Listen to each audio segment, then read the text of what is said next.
Hey everyone, welcome back to the channel. If you've ever struggled with keeping your Google Drive organized, you're in the right place. Today I'm going to show you a full guide on how to create folders in Google Drive on your PC. By the end of this video, you'll be able to organize all your files like a pro and never lose track of important documents again. First, let's start by opening Google Drive on your PC.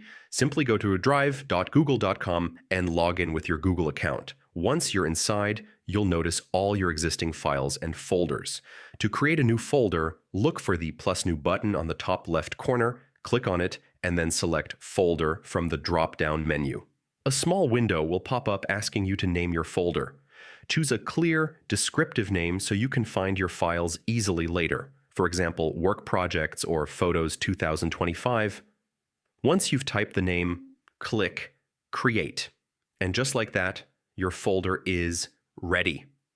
But wait, there's more you can do to stay organized. You can drag and drop files directly into the folder or even right-click on a file, select Move To, and choose the folder you just created. This way, everything stays neat and easy to access. You can also create subfolders within your main folder. Just double-click the folder to open it, click the plus new button again, select Folder, and give it a name. This is perfect for categorizing files even further, like separating documents by month or project type.